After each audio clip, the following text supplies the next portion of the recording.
I honestly thought the list of rules was some kind of joke. You know the type. Something a bored manager prints out to mess with the new guy on a slow shift. I mean, I'd seen weird workplace humor before. Dumb policies, fake warnings, sarcastic notes taped to machines that barely worked. But this felt different. It wasn't funny. It wasn't written like a joke. It was too specific, too precise, like someone had learned these things the hard way. One of the rules stuck with me more than the others. I remember reading it twice, then a third time just to make sure I wasn't misunderstanding it. If someone asks for the bathroom key after 3:17 a.m., do not give it to them. Not try not to, not avoid if possible. Do not give it.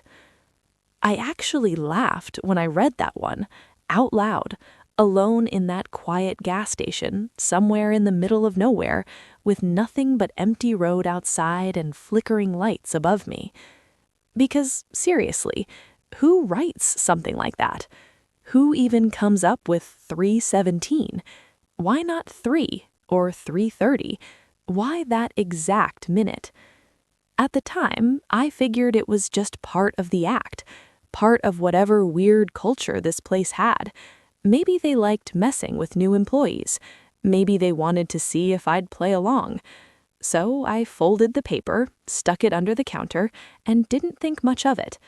Not then, not until the night got quieter, not until the road outside went completely empty, not until the clock on the wall slowly, painfully ticked its way toward 3:17, and definitely not until 3:26, because by then, I wasn't laughing anymore. By then, I understood exactly why that rule existed, and by then, I was already too late. Before I continue, write in the comments where you're watching me from, your city or country. And don't forget to subscribe to the channel and leave a like if this story touches you. I took the job for a simple reason. It paid $3 more per hour than anything else in town. That might not sound like much, but where I'm from, that kind of difference matters. It's the difference between scraping by and actually being able to breathe a little. Rent gets easier. Groceries stop feeling like a calculation. You stop checking your bank app every morning like it's bad news waiting to happen. So yeah, I didn't ask too many questions. It was a graveyard shift, 11 p.m. to 7 a.m., the kind of hours people avoid unless they really need the money or they don't have any other choice. The gas station itself sat off a long, empty highway that cut through miles of flat land. No neighborhoods, no houses, no late-night diners or bars nearby. Just one road stretching into darkness, with the occasional flicker of headlights passing through like ghosts. And during the day, maybe it looked normal, but at night, it felt different, quieter in a way that didn't feel natural, like the world just stepped back and left that place behind. I remember my first drive out there. My GPS lost signal about 10 minutes before I arrived, which should have been my second red flag. The first was how long it took to get there without seeing another car. By the time I pulled into the lot, the sky was completely black, and the station lights buzzed faintly overhead, casting that harsh white glow that makes everything look a little unreal. There was only one car parked outside, old, rusted, empty. At least, I thought it was empty. I didn't check. Inside, the place was small. A couple of aisles, a fridge section, a coffee machine that looked like it had been there since the early 2000s, and a counter with a scratched-up register. Behind it stood the manager. He didn't greet me, didn't smile, didn't even look particularly surprised that I showed up. He just glanced at me, like he was confirming I was real, then looked back down at whatever he'd been doing. Up close, he looked worse than I expected. Not just tired, exhausted. The kind of tired that sleep doesn't fix. Dark circles under his eyes, pale skin. shoulders slightly slumped like he was carrying something heavy that no one else could see. "You're the new guy," he said. It wasn't a question. "Yeah," I replied. There was a pause, longer than it needed to be, like he was deciding something. Then he walked over, slow, deliberate, and stopped a few feet in front of me. "You ever worked nights before?" His voice was flat. No curiosity, no judgment, just direct. I shook my head.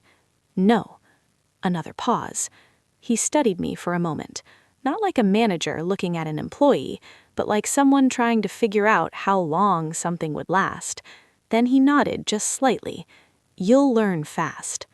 There was something about the way he said it that stuck with me. Not encouraging, not supportive, just certain. Like it wasn't advice, it felt like a warning. I waited for him to explain more, training maybe, instructions, something. Instead, he turned away, walked behind the counter, and grabbed a piece of paper. He didn't hand it to me right away, just held it there for a second, looking at it, then at me, then back at the paper again. "You follow what's on this, and your shift will go just fine." That was it. No explanation, no walkthrough, no "here's how the register works" or "call me if something breaks." Just that. I took the paper, half expecting it to be a schedule or a checklist, but the moment I looked at it, I felt something shift, because it wasn't normal. It wasn't anything like a normal job instruction sheet. And suddenly, that extra $3 an hour didn't feel like a bonus anymore. It felt like a reason. He handed me a printed sheet. Not laminated, not official looking, just a plain piece of paper, slightly wrinkled, like it had been folded and unfolded too many times. The edges were worn, and there were faint fingerprints smudged across the surface. "Just follow these," he said, his voice low and almost detached, "and you'll be fine." That was it. No explanation, no context, just rules. I remember letting out a small laugh when I took it from him. Not because it was funny, not really, but because it felt absurd. Like this whole thing had to be some kind of joke. A weird initiation, maybe. Something they did to mess with the new guy. I glanced down at the page and started reading. At first, it almost felt normal. Almost. But the longer I looked, the more something about it felt off. Not just the content, but the tone. Too precise, too serious, too practiced. Like these weren't made up. Like they were written after something had already happened. I shouldn't have laughed. I really shouldn't have. Because later that night, every single word on that page would start to matter. More than I ever wanted it to. I took a breath, leaned against the counter, and began reading them properly. Slowly this time, like they deserved my attention. Rule number 1. Lock the doors at exactly 2 a.m. Not earlier, not later. I frowned a little at that. Why exactly 2 o'clock? Why not just around 2? Why the emphasis? It wasn't written like a suggestion. It felt strict, deliberate, like getting it wrong even by a minute would matter. I shrugged it off. Still felt like a joke. Rule number 2. If a man in a blue jacket walks in before 2 a.m., serve him normally. If he comes after 2 a.m., pretend you don't see him. Okay, that one made me actually smile, because it sounded ridiculous. What kind of rule is that? A specific guy, a blue jacket, and the idea of just pretending not to see someone standing in front of you? That's not how customer service works. That's not how reality works. I remember thinking maybe they had some regular who caused problems, some weird local. Still, the wording bothered me. It didn't say, be careful. It didn't say, call someone. It said, pretend you don't see him. like seeing him was the problem. I shifted slightly, suddenly less amused. Rule number 4. The coffee machine may turn on by itself. Do not turn it off. I glanced over at the coffee machine instinctively. It sat there quietly, completely normal. Unplugged? No. Powered on, but idle. Nothing strange. Still, the idea stuck in my head. Why would it turn on by itself? And why shouldn't I turn it off? Wouldn't that be the first thing anyone does? I swallowed and kept reading. Rule number 5. At 3:17 a.m., someone may knock on the bathroom door from inside. Do not open it. I stopped reading. For a full second. Maybe 2. Then I looked toward the hallway that led to the bathroom. It was dark back there. The light flickered slightly. And for the first time since I walked in, I didn't feel alone. I shook my head. Nope, I muttered under my breath, trying to shake off the feeling. Just a joke, has to be. Still, 3:17 a.m. Why that time again? Why so exact? I forced myself to keep going. Rule number 6. If the lights outside flicker 3 times, hide behind the counter. I blinked. Hide? That word didn't belong here. That wasn't something you put on an employee instruction sheet. You don't tell people to hide unless there's something to hide from. The thought hit me before I could stop it, and I didn't like it, not even a little. My grip on the paper tightened slightly. Just one more. One last rule. I told myself it would probably be something stupid, something that would make this all feel normal again, something I could laugh at. Rule number 7. If you see yourself on the security camera, leave immediately. I didn't laugh this time. I didn't even smile. I just stood there, reading that last line again, and again, and again, because something about it felt different. Not strange, not funny, just wrong. Slowly, I lowered the paper, and for the first time since I got there, I looked up at the security monitor above the counter. It showed the store from a wide angle. Empty aisles, closed doors, stillness. Everything exactly where it should be. Everything normal. And yet, I couldn't shake the feeling that it wouldn't stay that way long. I folded the paper carefully, more carefully than before, and placed it on the counter. I told myself it was nothing, just weird rules, just a strange boss, just a boring night shift in the middle of nowhere. But deep down, something had already changed, because even if I didn't fully believe the rules yet, a part of me had already decided one thing. I was going to follow them, all of them, no matter how ridiculous they sounded, because if there was even the smallest chance that they were real, I didn't want to find out what happened if I broke one. I remember looking at him, holding that paper, trying to figure out if I was supposed to laugh or not. So I just asked, "Is this like a prank or something?"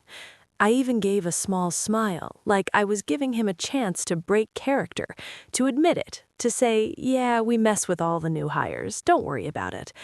But he didn't smile, not even a little.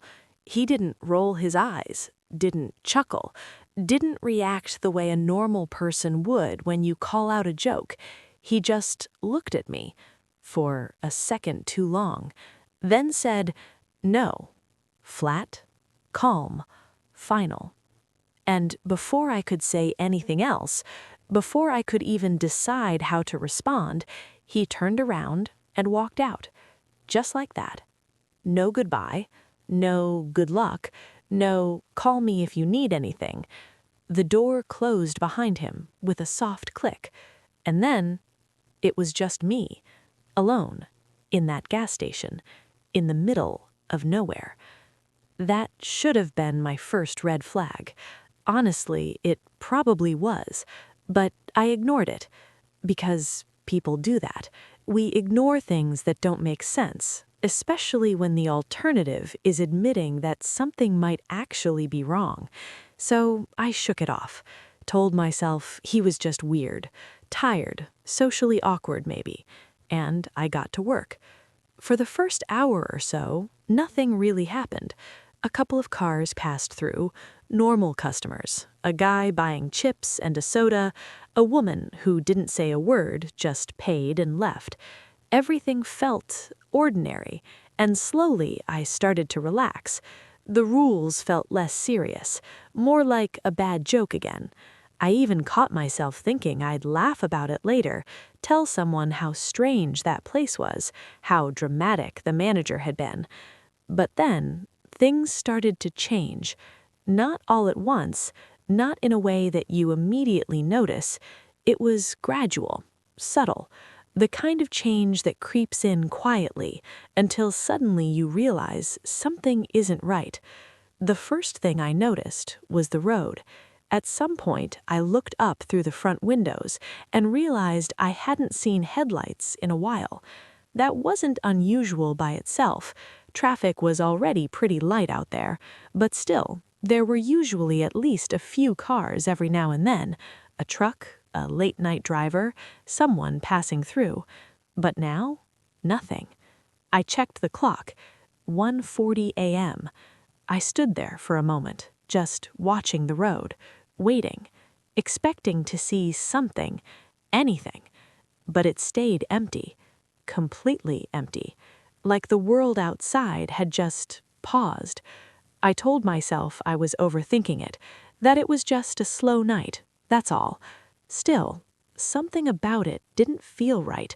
The silence felt heavier, thicker, like it wasn't just the absence of sound, but the presence of something else, something I couldn't explain. I turned away from the window, trying to ignore the feeling, tried to focus on normal things, stocking shelves, wiping down the counter, anything to keep my mind occupied. And for a few minutes it worked, until the next thing happened. The customers. At first, they didn't seem that strange, not obviously, but the longer I thought about them, the more they didn't quite make sense. One guy came in and just stood there, near the drinks, not looking at anything, not moving, just standing. I asked if he needed help. He didn't respond, didn't even look at me. After a few seconds, he just turned and walked out. No purchase, no explanation. Another customer came in a few minutes later. She smiled the entire time. Not a friendly smile, not polite, just wide, unchanging. She bought a single bottle of water, paid in exact cash, and as she walked out, she said, "Don't fall asleep." I laughed it off. At least, I tried to, but something about the way she said it stayed with me. Then, the silence came back, stronger this time. By 1:40 a.m., it was impossible to ignore. No cars, no movement outside, no wind, nothing. It was like the road just stopped existing, like everything beyond those windows had been erased, and the gas station was the only thing left, floating in the dark.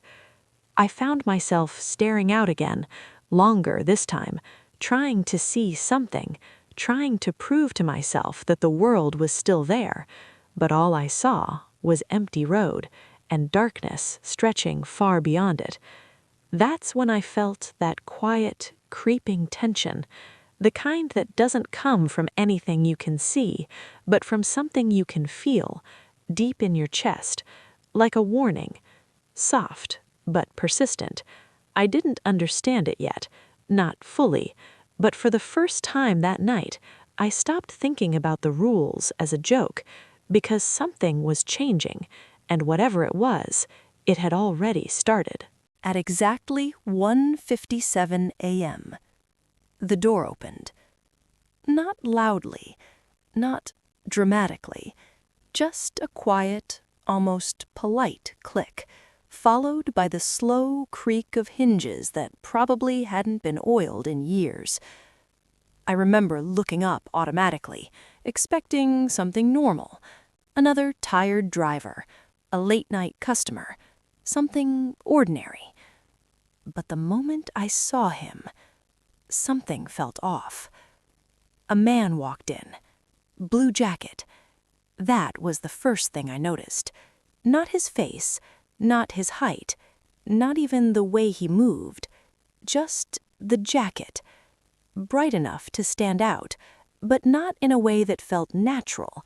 It looked too clean, too still, like it didn't belong to the same world as everything else in that store.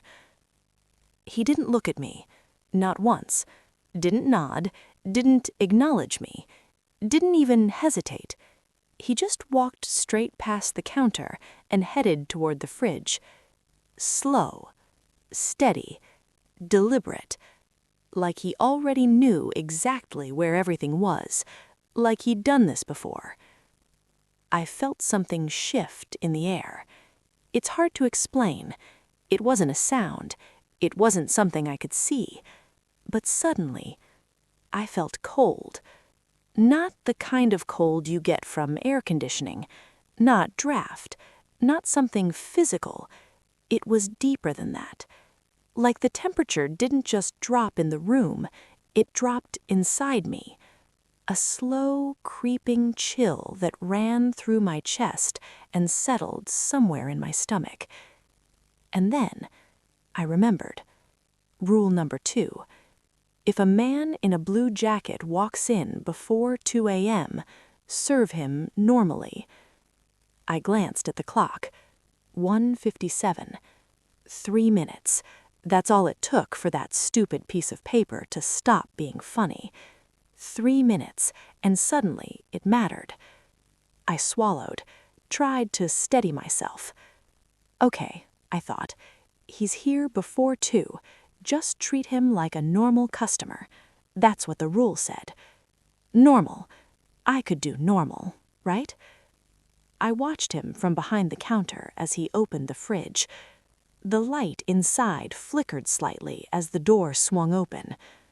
For a moment, it felt like the brightness in that fridge was the only real thing in the entire store. Everything else felt dimmer, muted, like the world had quietly turned the volume down. He reached inside, grabbed something, and closed the door. Still not looking at me, still not acknowledging that I existed. Then he turned and started walking toward the counter. Each step felt heavier than it should have. Not louder, just heavier, like I could feel them instead of hear them. I straightened slightly, forcing myself to act normal. This was fine, just a guy buying something, that's all. I watched him from behind the counter as he placed the item down. A bottle. Water, I think. I didn't look too closely. I didn't want to, because for some reason, I felt like if I focused on the details, something would be wrong. Something I wouldn't be able to unsee. $2.49, I said, trying to keep my voice steady. He didn't respond, just reached into his pocket, pulled out cash, exact amount, placed it on the counter, still not looking at me, not even for a second. I took the money slowly, carefully, trying not to let my hands shake. Have a good night. Reflex. Habit. Something normal people say. He didn't answer, didn't nod, didn't react. He just picked up the bottle, turned, and walked back toward the door. And the entire time, that cold feeling stayed. Didn't fade, didn't weaken.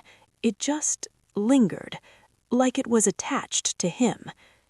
And as he reached the door, I found myself holding my breath, without realizing it, waiting for something. I didn't know what.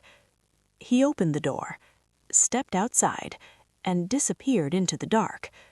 The door closed behind him, and just like that, The cold was gone. Not slowly, not gradually, instantly, like someone flipped a switch. I stood there for a moment, not moving, just breathing, trying to process what had just happened. Okay, I whispered to myself. That was weird. But still, I told myself it was nothing, just a strange guy. That's all. People are weird, especially at night, especially out here. That had to be it. It had to be. I glanced at the clock again. 2:01 a.m. And for some reason, that bothered me more than anything else. Because now I knew if he'd shown up just a few minutes later, everything would have been different. I didn't know how, I didn't know why, but I knew it mattered. And that thought stayed with me, longer than it should have. The silence returned, thicker than before, heavier, like the store itself was holding its breath now, waiting. And then, at 2:12 a.m., it happened. The coffee machine turned on, by itself. A sharp mechanical click broke the silence, followed by the low hum of the machine coming to life. I froze, didn't move, didn't even blink. Slowly, I turned my head toward it. The machine was running, lights on, brewing, like someone had just pressed the button. But I hadn't touched it. No one had. I knew that. I was sure of it. And in that moment, I remembered rule number 3. The coffee machine may turn on by itself. Do not turn it off. My first instinct was to walk over and shut it down. That's what anyone would do. That's what made sense. But something stopped me. Something stronger than logic. Something stronger than habit. I just stood there, watching it, listening to the sound. That low, steady hum filling the silence. And for the first time since my shift began, I wasn't amused anymore. I wasn't skeptical. I wasn't brushing things off. Because now something had happened, something I couldn't explain, something that matched the rules, exactly. And for the first time, I stopped laughing. By that point, I couldn't ignore it anymore. Something was wrong. Not in a loud, obvious horror movie kind of way, but in a quiet, creeping way that got under your skin and stayed there. The kind of wrong that builds slowly until you suddenly realize you've been tense for a long time without noticing. It started with the radio. I hadn't even turned it on. I remember that clearly. The silence in the store had been so heavy that I thought about turning on some music earlier, but I never did. And yet, at some point, I heard it. A faint crackle. Soft at first, barely noticeable, like static trying to break through. I froze, slowly turned my head toward the old radio sitting behind the counter. The speakers hissed quietly, then louder. Static. No music, no voices. Just that dry, empty sound filling the air. I remembered the rule instantly. If the radio starts playing static, leave it. It will stop. Every instinct told me to turn it off, to make it stop, because the sound wasn't just annoying. It felt wrong, like it didn't belong in the room, like it was covering something else, something I wasn't supposed to hear. But I didn't touch it. I just stood there, listening, waiting. And after what felt like too long, it stopped, abruptly, like it had never been on at all. The silence that followed felt even worse. Then the lights flickered. Once. I looked up immediately. The fluorescent lights above buzzed softly. Everything seemed normal again. Then, flicker. A second time. Shorter.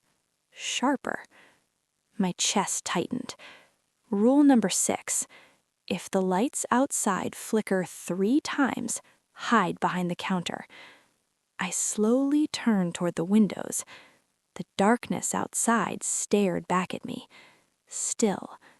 Empty. Nothing moving. Then, the 3rd flicker. This time it came from outside.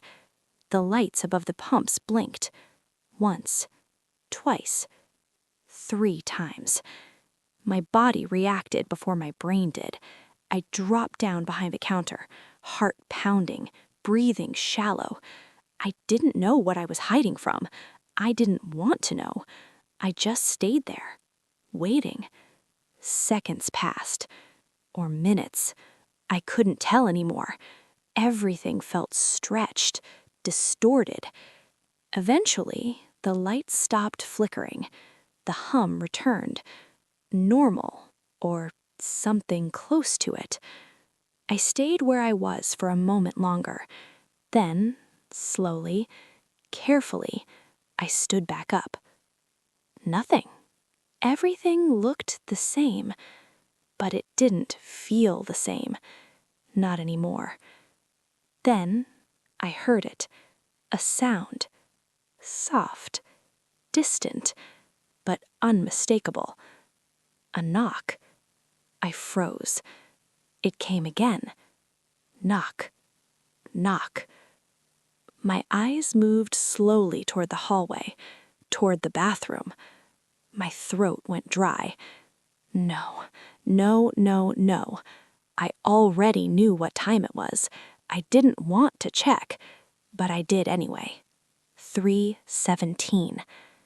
I stared at the clock, then checked it again, then again, like somehow it would change if I looked enough times. But it didn't. 3:17. Exactly. And the knocking continued. From inside the bathroom. Not loud, not aggressive, just patient. Like whoever, or whatever was in there, knew I would hear it, knew I was listening, knew I was thinking about it. I swallowed hard, tried to steady my breathing. Rule number 5. At 3:17 a.m., someone may knock on the bathroom door from inside. Do not open it. Do not open it. That part echoed in my head, over and over. The knocking stopped. The silence returned, heavier than ever. I stood there staring at the hallway, waiting, hoping that would be it, that it was over. Then I heard it. A voice. Soft, muffled, coming from behind the bathroom door. Hello? I flinched. Every muscle in my body tensed. That shouldn't be possible. There was no one in there. I knew that. I hadn't seen anyone go in. The door had been closed the whole time, locked. It had to be. The voice came again. Weird. Is someone out there? It sounded normal, too normal, like a real person, confused, a little nervous. My heart started racing. What if someone was actually trapped? What if this was real? What if I ignored it and something happened?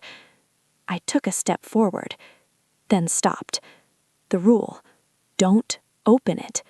Don't open it. Don't open it. Then the voice changed. Slightly. Not in tone, not in volume, but in something deeper, something harder to explain.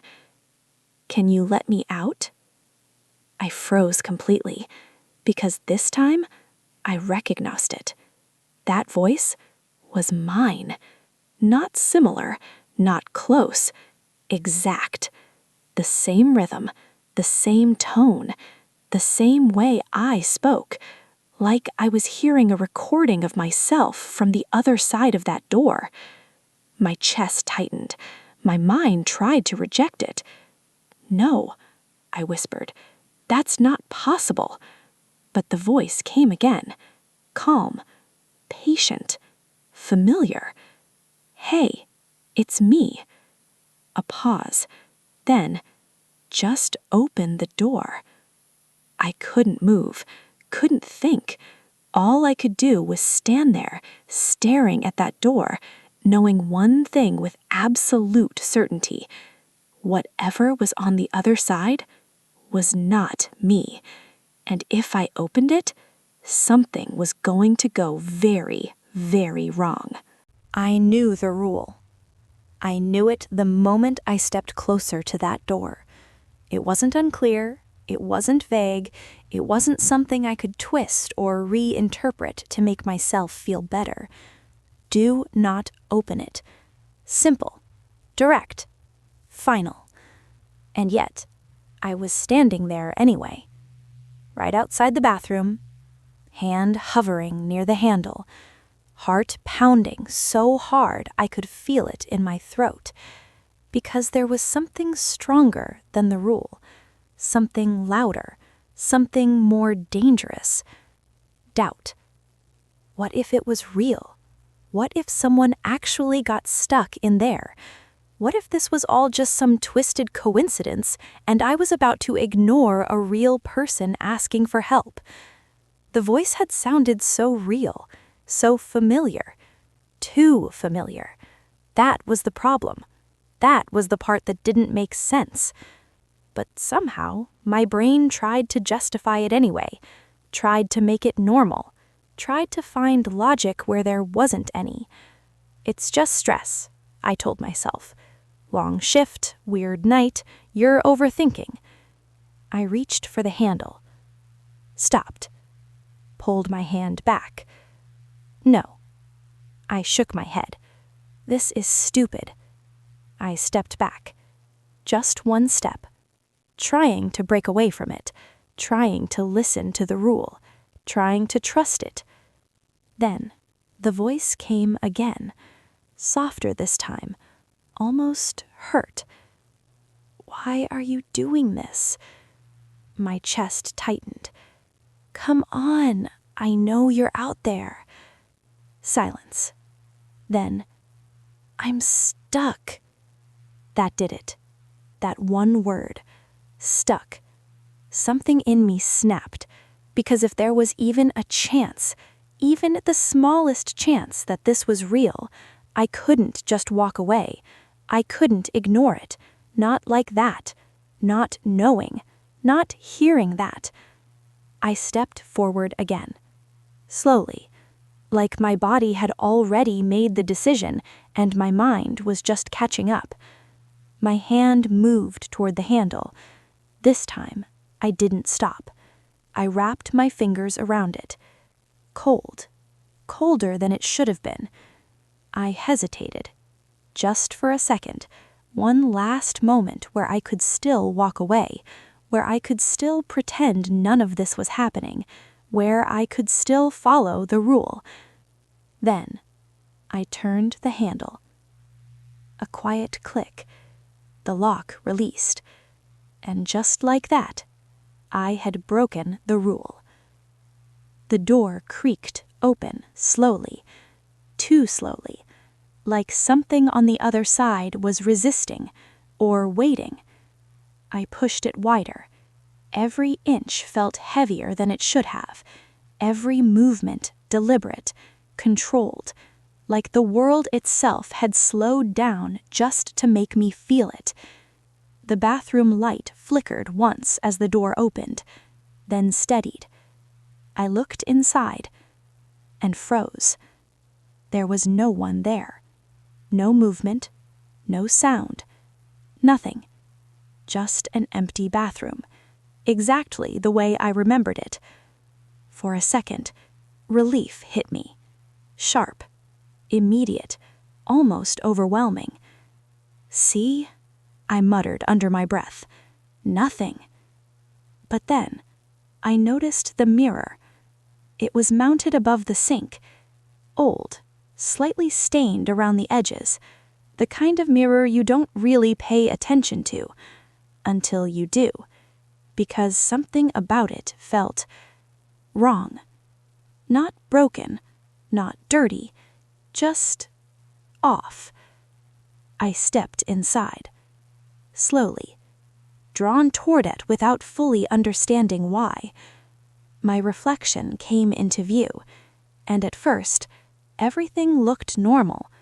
It was me. Same clothes, same face, same expression. Breathing. Alive. Standing there. Then, it changed. The reflection smiled. A slow, deliberate smile. Wide. Unnatural. Wrong. And I felt my entire body go cold, because I wasn't smiling, not even close. My face stayed still, frozen, but in the mirror, I was smiling.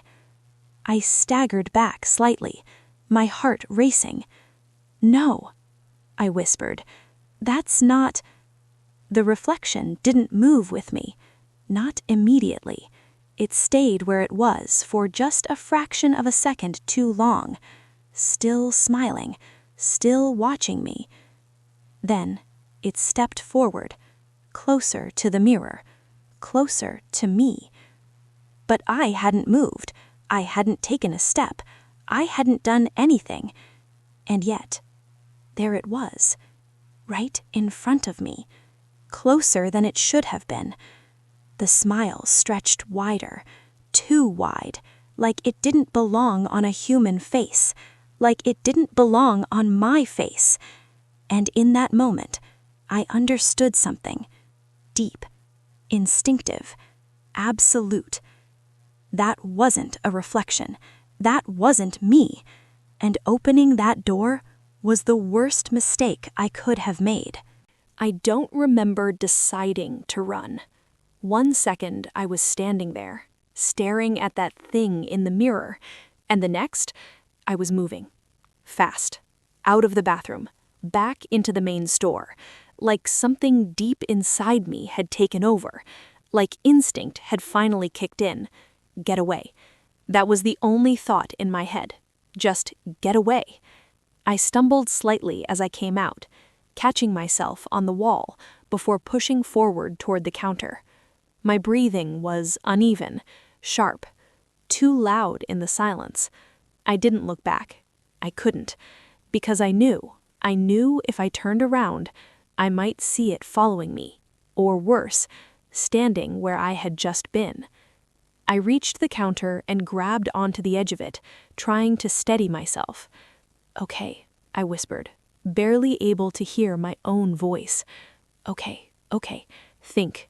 My heart was racing too fast. My thoughts didn't feel like mine. Everything felt disconnected, like I was slightly out of sync with my own body.